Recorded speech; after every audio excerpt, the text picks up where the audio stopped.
Hey guys, this is 9, and today I'm coming at you with another Battlefield 4 gameplay on the Xbox One.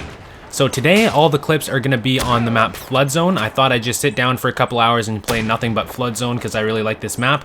If you want to see a bunch of other maps, I made a video yesterday where you can see pretty much all the maps in the game right now.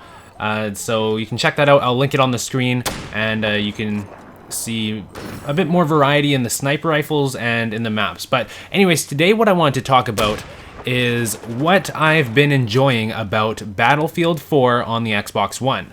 So I think I have a subscriber base of like-minded individuals who probably have a lot of the same views as me when it comes to what makes a good game, so hopefully you'll be able to relate a little bit to what I'm saying in this video. So before I get into the things I like about Battlefield 4, I have to say the one huge thing that Call of Duty still has over Battlefield 4 right now is how easy it is to play with your friends.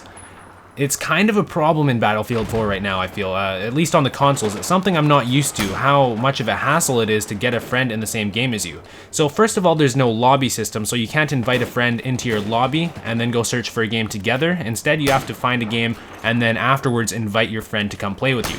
So that's the biggest problem that I think Battlefield 4 is facing right now, which it's not that big of a deal to me because personally I like to play by myself. Even in COD, I don't really play with friends, I just play by myself all day, and I'm perfectly content with that. So that's something I've noticed some people have been complaining about with Battlefield 4.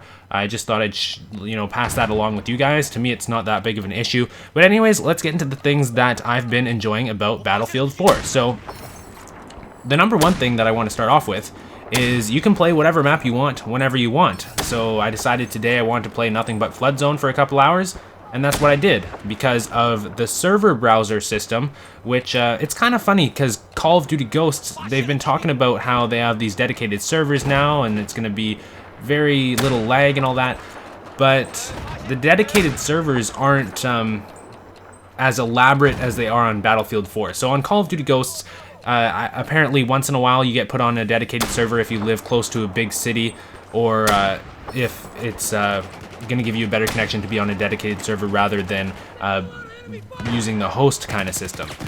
So that's all cool, and I have noticed an improvement in the connection quality with Call of Duty Ghosts compared to previous Call of Duty games. But what Battlefield has is servers all over North America, and I'm sure in other countries too. I haven't paid much attention to that, but if I want to play on a West Coast server, I can play on a West Coast server, and if I'm playing with a friend from the East Coast and I want to give him better connection and be a nice guy, we can play on an East Coast server. It's really nice to also be able to pick the map, because when you're looking through the list of servers, you can pick, oh, I want to play Flood Zone today, that's this map right here, and you can play Flood Zone. Once the match is over, you can back out and get back into another Flood Zone gameplay, or sorry, a Flood Zone game match. So that's really nice. I've really been enjoying getting to play the maps that I want all the time. It's a nice change from the classic Call of Duty situation where you're sitting in the lobby before the game starts trying to convince everyone there not to vote for the map that you don't like, which is always frustrating. But anyways, the next thing that I really like about this game is how many bolt-action sniper rifles there are. If you watch my videos, you know that I'm pretty much sniping all the time, and Battlefield 4, like within an hour of playing this game, I think you have at least 5 or 6 sniper rifles available to you. And now at this point, I think I probably have about 10, and there's still a few more to go. So I'm really loving the amount of sniper rifles that they put in this game. And what's really impressive to me is how unique each one feels. So this one I'm using here, I can't remember the name. You might be able to pick it up from the kill feed, it shows the name of it. But anyways, this one here, it feels really heavy in your hands, even though obviously you can't physically feel it. For some reason, it really has a personality, and the other snipers all do as well. This is not even my favorite sniper rifle in this game. I don't even know why I decided to use it all today, but I did, and it was a lot of fun because each sniper rifle feels unique, and that's something that is really important to me because I love having the variety of sniper rifles, but what makes it even better is when they all have unique personalities that makes them fun to use.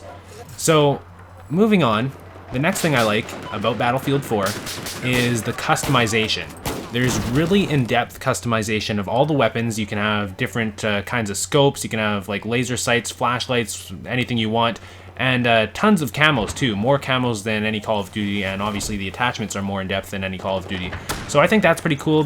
getting to mess around with different kinds of scopes. I can't really say much for other weapons like assault rifles or LMGs because I've only used sniper rifles in this game so far, and I don't really have any interest in using anything but snipers. That's just what I'm just interested in snipers. That's how it's been for me for a number of years now. But I really like the weapon customization. Alright, so the next thing I really like about Battlefield 4 is the small, fast-paced maps. And that might sound weird if you haven't really played Battlefield a lot in the past, and you've always just thought of it as that first-person shooter with the huge maps and the helicopters and jets and everything like that. But as you can see here, there's no jets, there's no helicopters, there's no tanks. It's just, you know, enemy players. And that's what I really like, that's what I prefer. And I can play that as much as I want. I don't have to deal with the game modes with the tanks and the jets and the helicopters if I don't want to. Of course, for the people who like that, they can go ahead and play that. And I think they have really huge lobbies, like something like 60 players or something. I don't know. I haven't really looked into it, but I find it more fun to play just against other players and not vehicles and stuff like that. It's to each his own. Like, if you like that kind of stuff, then of course that's there for you.